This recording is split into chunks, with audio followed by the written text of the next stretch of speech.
A little girl saves a millionaire's life on a crowded bridge, but what she asks for in return leaves him completely speechless. He thought his wealth could repay her, but her simple request brings him to tears, forcing him to confront a life of loneliness and greed. The morning sun streamed through the wide windows of Daniel Carter's penthouse, casting long shadows across the gleaming marble floors. The city stretched out below him, alive and buzzing. Yet up here, Daniel was alone. He adjusted his tie with the precision of someone who demanded control over every aspect of his life. The reflection staring back at him from the mirror was a man who had achieved everything he had ever wanted, and yet something deep within him felt hollow. By 7:30 a.m., Daniel stepped into his private elevator, his Italian leather shoes clicking against the polished floor. The ride down was silent, just the way he liked it. His sleek black car waited at the curb, and he slid into the back seat without a word, his driver knowing better than to interrupt his boss's morning thoughts.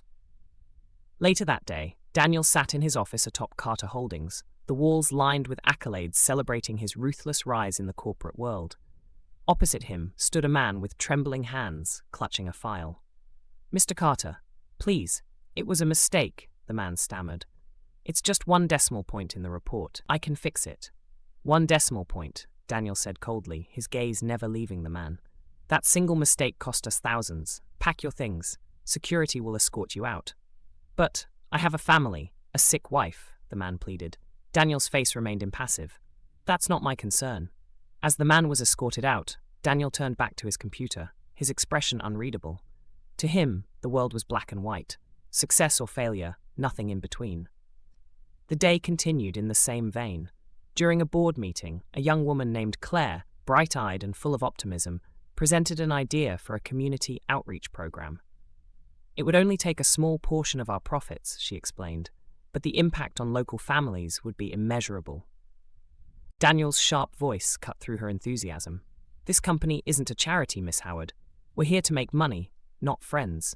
Proposal denied. The room fell silent as Claire gathered her materials, her cheeks burning with embarrassment. Daniel didn't notice the looks exchanged among the board members. Or perhaps he chose not to. That evening, at the annual charity gala held by Carter Holdings, Daniel stood alone, surrounded by people yet utterly detached. Investors, executives, and socialites approached him with shallow conversations. He responded with practiced smiles, but his mind was elsewhere. Across the room, he noticed Claire laughing with her colleagues. Genuine joy lit up her face, a stark contrast to the carefully curated masks around him. Returning to his penthouse that night, Daniel poured himself a drink. The city lights twinkled below, but even their beauty couldn't penetrate the emptiness he felt. His phone buzzed with a call from his sister, someone he hadn't spoken to in years. He stared at her name on the screen, but couldn't bring himself to answer. Instead, he placed the phone face down on the counter and drowned himself in work, spreadsheets glowing on his laptop long into the night. The next morning, Daniel's routine unfolded with its usual precision. After a quick run through the city streets, he decided to extend his route, crossing the expansive harbour bridge. The sharp autumn air filled his lungs as he picked up his pace. Halfway across, a sudden pain gripped his chest, and he stumbled. It grew sharper, forcing him to clutch the railing for support. People passed him without a second glance, lost in their own worlds. He collapsed, his back against the railing, struggling to breathe. The bustling city carried on around him, oblivious to his plight. Tourists snapped photos, joggers ran past, and cyclists weaved through the crowd. Daniel tried to call out, but his voice was too weak. His vision blurred, and the cacophony of the city faded into a muffled hum. A small hand on his arm brought him back to reality. He looked up to see a little girl, her pigtails bouncing as she knelt beside him. Her bright green eyes were filled with concern. "Mister, are you okay?" she asked in a soft but firm voice. He couldn't answer, only managing a weak groan. "I'm Lily," she said, standing up with a determined expression. "Don't worry, I'll get help." She ran to the edge of the walkway, her small voice ringing out. "Help, this man is sick. He needs a doctor." At first, people ignored her, but she didn't give up. She waved her arms and shouted louder, her urgency finally drawing attention. A few people stopped, then more. Someone called 911, A woman knelt beside Daniel, reassuring him that help was on the way. Lily returned to his side, holding his hand as if it were the most natural thing in the world. "You'll be okay," she said confidently. "The ambulance is coming." When the paramedics arrived, they quickly assessed Daniel's condition and prepared to transport him.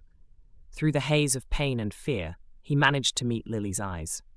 "Thank you," he whispered, the words barely audible. She waved as they wheeled him away, her face the last thing he saw before losing consciousness. Days later, Daniel woke in a hospital room, the sterile white walls a sharp contrast to his luxurious penthouse. A nurse informed him that a little girl had saved his life, her quick thinking ensuring he got help in time. "Lily," he murmured. "I need to find her." Back in his office, Daniel tasked his assistant with locating Lily and her family. Within hours, he had her address, a modest apartment in a part of the city he had never visited. When Daniel knocked on the door, a woman in her 30s answered, her face showing both surprise and caution. "You must be Mrs. Harris," he said, straightening his tie. "I'm Daniel Carter. Your daughter Lily saved my life." Lily's voice called from inside. She appeared at the door, her eyes lighting up when she saw Daniel. "Mister, you're okay." "I wanted to thank you," he said, pulling out an envelope. "This is for you, a token of my gratitude." Lily looked at the check, then back at him. "I don't want money," she said. "Can you spend a day with me instead?" Her request left him stunned. He had expected gratitude, perhaps even awe, but her innocence and sincerity caught him off guard. "Spend a day with you?" he repeated, unsure if he'd heard her correctly. "Yes," Lily said, her smile unwavering, like a friend. Her mother hesitated, clearly protective of her daughter. "Lily, Mr. Carter is a very busy man," she began.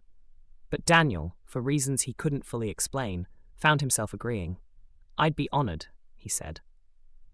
The following Saturday, Daniel arrived at their apartment, dressed more casually than he had been in years. Lily grabbed his hand and led him through the neighborhood, showing him her favorite park, the corner bakery, and the library where she spent afternoons reading. Daniel found himself drawn into her world. He pushed her on the swings, tasted pastries from the bakery, and listened as she explained her favorite books. For the first time in years, he felt something stir in his chest, a warmth he couldn't quite define. As the day ended, Lily looked up at him and said, "You needed a friend, mister. Just like I did." Her words stayed with him long after he returned home. Over the next weeks, Daniel found himself visiting Lily and her mother more frequently. He learned about their struggles, the financial burdens they faced, and the challenges of living in a city that often felt indifferent to their plight. Inspired by their resilience, Daniel began using his resources in new ways. He started a foundation to support small businesses and community programs. His company's board members were shocked when he announced significant shifts in their corporate priorities. "We're more than a bottom line," he told them. "We have a responsibility to the communities we impact." As the months passed, Daniel's life transformed. He became a regular presence in Lily's neighborhood, helping to organize events and fund improvements. He rekindled his relationship with his sister and began reconnecting with old friends. Lily's simple request had changed everything. She had shown him that no amount of wealth could replace genuine human connection. And for the first time in his life, Daniel Carter felt truly alive. Daniel's newfound purpose extended far beyond Lily's neighborhood. As the months unfolded, his actions began rippling through the city. His foundation, aptly named the Carter Initiative for Community Growth, became a model for how businesses could reinvest in the communities they profited from. Small businesses in struggling neighborhoods received grants and mentorship. Youth programs flourished under new funding, and neglected parks transformed into vibrant community hubs. But Daniel's personal life was undergoing a transformation too. His once empty penthouse began to show signs of change. Walls that had been bare were now adorned with photos, not of achievements or awards, but of moments. A picture of Lily laughing on a swing, a snapshot of him with Lily's mother, Anna, helping organize a neighborhood block party. Slowly but surely, his once sterile fortress became a home. One morning, Daniel found himself walking into the community center Lily frequented, a modest building that had seen better days. He carried a portfolio under his arm and greeted the familiar faces with warm smiles. he spotted Anna in the corner, sorting donations for an upcoming event. "Daniel," she said, her tone more casual now. The initial guardedness she'd shown months ago had melted away, replaced by something closer to friendship. "I wanted to share something with you," he said, handing her the portfolio. Inside were architectural renderings and detailed plans. Anna looked at him, confused, before flipping open the first page. Her expression shifted as she saw the project, a proposal to rebuild the community center, complete with new classrooms, a library, a gymnasium, and outdoor recreational spaces. "You're serious about this?" Anna asked, her voice trembling. Daniel nodded. "The community deserves a place where everyone can thrive. This isn't charity, Anna. It's an investment in people who matter." For a moment, she didn't speak. Then, with tears in her eyes, she said, "You're really different from the man who showed up on our doorstep with a check." He smiled softly. "I think I'm finally becoming the man I should have been all along." The project quickly became a rallying point for the neighborhood. Construction crews worked tirelessly, and Daniel was often seen on site, his tailored suits traded for jeans and rolled-up sleeves. He listened to residents' input, ensuring the new center reflected their needs and aspirations. Lily, of course, became the center's unofficial ambassador. She brought cookies to the workers, handed out flyers, and even led a small group of her friends to paint a mural on one of the interior walls, a vibrant depiction of their community, complete with smiling faces and blooming flowers. Meanwhile, Daniel began facing challenges at Carter Holdings. While his philanthropic efforts had garnered widespread praise, some of his board members were less enthused. They felt the company's pivot towards social responsibility distracted from profit. One evening, during a heated board meeting, Daniel stood firm. "Our success means nothing if it comes at the expense of the communities we impact. The Carter Initiative has already proven that ethical business can be profitable. I won't back down." The meeting ended with murmurs of dissent, but Daniel didn't waver. He knew he couldn't please everyone, but he also knew he was finally doing the right thing. The grand reopening of the community center was a day to remember. Hundreds of residents gathered, their faces glowing with excitement. A large ribbon spanned the new entrance, and Lily stood front and center, scissors in hand. "Ready, Lily?" Daniel asked, kneeling beside her. She grinned. "Let's do it!" The crowd erupted into cheers as she cut the ribbon, and the new center officially opened its doors. Inside, children raced to explore the gym, adults admired the sleek new library, and volunteers marveled at the state-of-the-art classrooms. Anna stood beside Daniel, her expression one of awe. "You've done something amazing here," she said. "No," he replied, watching Lily dart across the room with her friends. "We did something amazing." As time passed, Daniel became a true member of the community. He was no longer seen as the distant millionaire who ran a towering corporation, but as a neighbor, a mentor, and a friend. His relationship with Anna deepened, though they took things slowly, aware of the delicate balance between their lives. One evening, as they sat on a bench near the playground Lily loved, Daniel opened up about his past. "I wasted so much time chasing things that didn't matter," he admitted. "But now, I feel like I'm finally part of something real." Anna reached over, placing a hand on his. "You've changed so many lives, Daniel, including mine." The impact of Daniel's transformation continued to grow. Carter Holdings became a beacon of socially responsible business practices, inspiring other corporations to follow suit.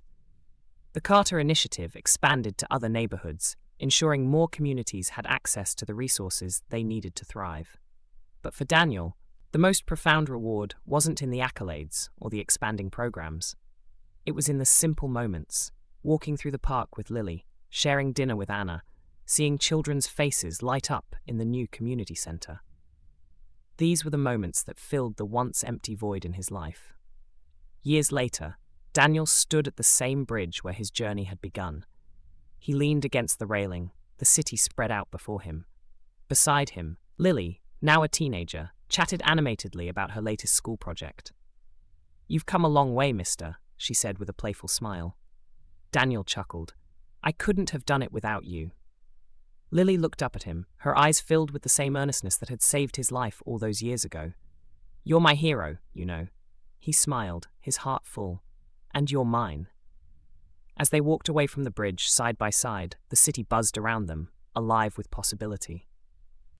Daniel knew his journey wasn't over, but for the first time, he felt ready for whatever lay ahead.